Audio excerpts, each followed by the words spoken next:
O'zbekistonda sanoqli bo'lgan 10X lardan bittasi keldi akalar. Mashina Primoy Braziliyadan olib keltirilgan.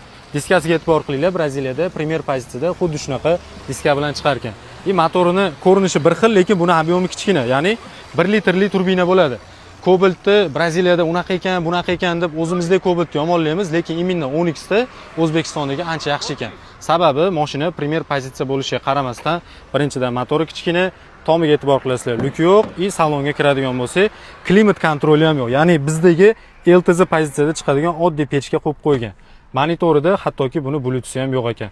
Lekin atak qolgan joylari bir xil. Bitta farqi, tabloga e'tibor qilasizlar, kompas qo'yib qo'ygan ekan. Nimagaligini bilmadim. Bilganlar bo'lsa, kommentariyga yozib qo'yasizlar. Shunaqa Amerikadan kelgan mashinalar ko'pida kompasi bo'ladi. Даже 10X ga ham qo'ygan ekan. Bu 10X'imizni ham gazetaga bo'layotgan muammolar bilan olib kelishdi. Inshaalloh garantiyasini tuzatib berdik.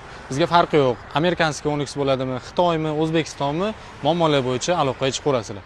Lekin baribir o'zimizniki, ya'ni O'zbekistondagi 10X bulardan ancha aqlliroq.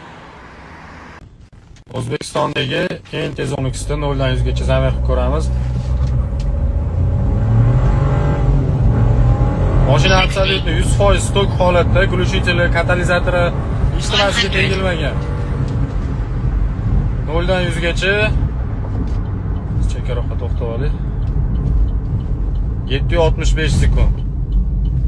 Hozir sizlarga salonni ham ko'rsataman. Salon ham absolutni stok holatda, mana orqa kreslolargacha turibdi. Mashina 100% stok holatda, ya'ni motor, korobka, glushitel, katalizator hech nimasi o'zgartirilmagan. 1-2 турбины и сколько лошадей? 108. Готовься. Раз, два, три.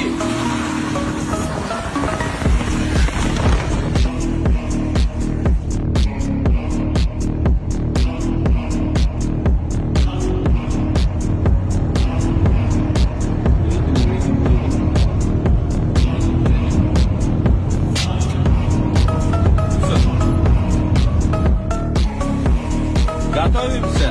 Раз, два, три. Ular shunday tezlikda yurishar ediki, hatto Ziko ham yetolmasdi. Bizni to'dadagi shevlarning hammasi ishgalda aflichat qila olmay, Afrika choyxonasida osh damlab o'tirishganda. Faqat salpaqaningdan tashqari.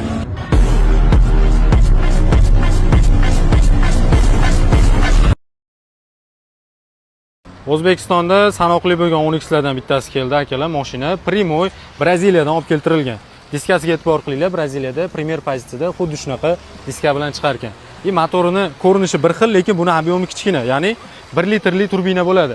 Cobaltni Braziliyada unaqa ekan, bunaqa ekan deb o'zimizda Cobaltni yomonlaymiz, lekin imенно 10X da O'zbekistondagi ancha yaxshi ekan.